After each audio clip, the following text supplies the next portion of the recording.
You're gonna need a hangboard with at least a good jug, a medium-sized edge, and a small edge. You're also gonna require a harness, a loading pin, and some weights. And also, because I don't have a hangboard, this pull-up bar should be used as the purpose of a hangboard for demonstration purposes. And this loading pin for demonstration purposes will be loaded with approximately 50 to 70% of my current body weight, which comes up to about 90 pounds, give or take. So now that you have all your equipment, I'm going to give you a couple variations of the workout so that you start to get an idea of what I'm playing at here. Here we go. 10 seconds on the jug, 10 seconds on medium edge, 10 seconds on small edge, 30 seconds on the jug, 10 seconds on the medium edge at 90-degree lock off, 10 seconds on the jug, rest 5 minutes, repeat 5 times. The first 30 seconds represents the ramp up to the crux, followed by a good rest, and then a hard push for the finish, which lands on the jug ultimately. Next one, 10 seconds on medium with weight, 10 seconds on medium, 20 seconds on jugs at 90-degree lock off, 10 seconds on medium, 10 seconds on jug, rest 5 to 8 minutes, repeat 3 to 5 times. First 20 seconds is a hard crux, followed by an annoying pump fest, and then a horrible rest and finish off on good jugs. One more. 10 seconds on small, 10 seconds on medium with weight, 10 seconds on medium,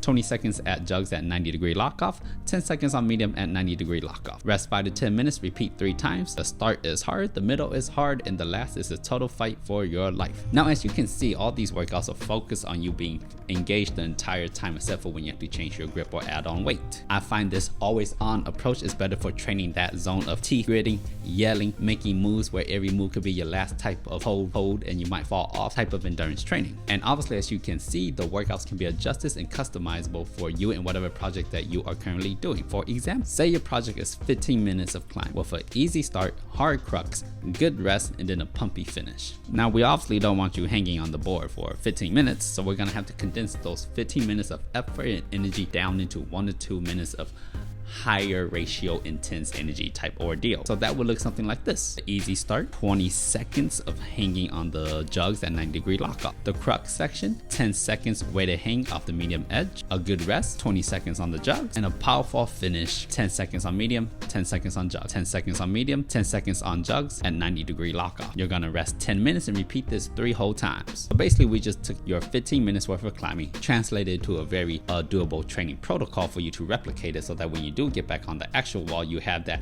same type of feeling, except now you just elongate it to do your project. Now, in order to add this into your current endurance training protocol, I would simply add it in, say for example, if you do your endurance work twice a week, add in a third session where you do this more intense type of endurance. Not only does this add a little bit of spice of your life into your training protocol, it also helps you build that strength at the higher end that's a notch above the type of strength that you actually need, so that when you're actually on the wall, the hard moves aren't that particularly hard because of the intensity of the training that you put into it. Now, I also really want to avoid using the word that this is power endurance, because this is more like specific type training endurance for whatever it is that you're training for. But of course, you can add even more variables to this goal. For example, you could use slopers, pockets, monos. You could even change your grip, 3-finger, 4-finger, full crimp. And of course, you can even change the angle of your arm, making it a complete lock off all the way at the top, or have it slightly bent at the bottom. In addition, you could also do 1-arm hanging rest. And if you want, you could do a 1-arm lock off rest. And I also find that this changing of variables for this type of workout to not only be a little bit more applicable to whatever your goals is, but it's also more fun to do because it's not so monotonous as just doing repeaters on and off. Now, one thing I wouldn't change in terms of variable is the time of hang in the increment of 10 seconds. Because with 10 seconds, the hanging is just long enough so that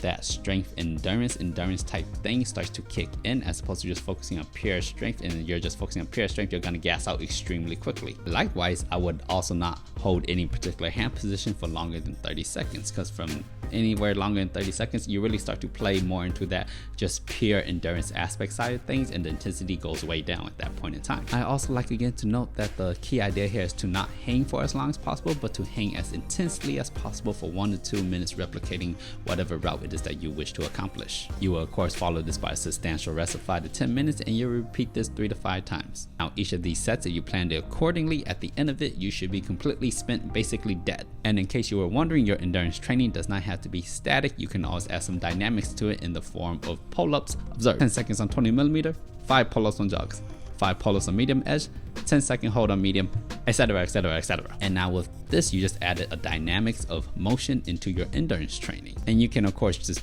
do weighted pull-ups too, or lock-offs if you feel like that will help you. Of course, you can also adjust the load on the loading pin as well to whatever you deem is best fit for whatever your goals are. Now, this is just one very diverse, customizable way to train your endurance. It's neither the best nor the worst, but I do find if I was to train endurance, which I particularly don't because I like to boulder, that I would do it this way, because I've done repeaters before, and while those are great and they work excellently, they're kind of boring. So if I was to do endurance training, I would do it this way if I was to do endurance training on the hangboard. Thanks for watching. I'll see you next time, partner.